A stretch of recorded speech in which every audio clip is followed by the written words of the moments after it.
game खेलेर आउँछु यार म $100 को कुरा छ क्या बुझ्न मिलाएर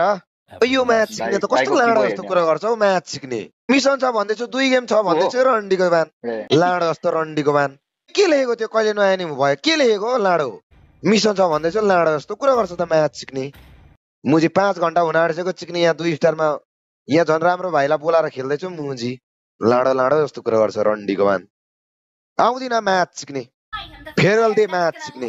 हाल्दै म्याच सिक्ने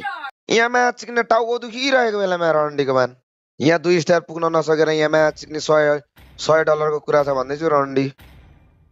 आएर लाडो लाडो जस्तो कुरा गर्छ म्याच सिक्ने टाउको दुखिरहेको बेला म्याच सिक्ने कोटसोट म्याच सिक्ने च्यात्र फ्यालिदिन्छु रन्डीको बान रातो आएर नाच्दैछ लिम्बी अरे यो मुजीलाई म्यादर चुत रन्डीको बान सिक्ने तेरो रन्डीको बान हो मुजी ओइ तर अनुमतिको छोरीको रन्डीको बान ओइ ओइ मुजी मामा गेमको रिस मुजी मलाई पोक्दो रहेछ यार यसले यार गर च्याड हानेको कि नआइज मुजी भयो भनेको कि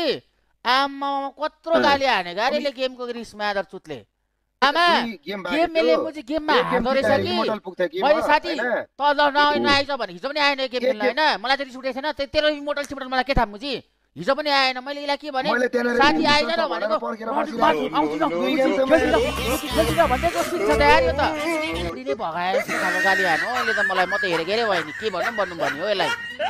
घर जाउँ कि यहाँको जस्तो भइरहेको थियो कि तर फेरि होस् अब के यसलाई बिहा आयो भनेर मात्रै हो क्या आमा कम त जस्तो त एकडाले हेऱ्यो होला होइन आमा मामाले त मलाई त मुजी सब गेमको भरास त मुजी मलाई पोखो यार मुजी एकछिन च्याटमा गएको त यार आमा मुजी कसैलाई गाली हान्न पाएको रहेन रहेछ कि पछाडि छ त मुजी गाली हान्ने त्यसलाई गाली हान्न मुजी मलाई किन गाली हाने तर अनुमतिको छोराले रिस त तिमी यो लोदरलाई अघि मैले गाली हानेको त त्यो स्किन निकाल्दाखेरि अहिले खुसी भएर आएको होला मुजी रातो सुपर च्याट झारेर हेर्न मुजी मस्किँदैछ मुजी होइन म माइन्ड गर्दिनँ कि रिसाएर गाली साली गरेको साथीमा फरक परेन कि केटा हो तर यसले रनिङ वान सन्डिङ वान भन्यो क्या त्यसमा चाहिँ मलाई सेकुम कि जस्तो भइरहेको थियो कि घर गएर फेरि होस् मुजी बिहा हुँदैछ किन यसको त्यसै बिग्रेको थोस मुजी झन् किन बिगारिदिनु भनेर मात्रै हो क्या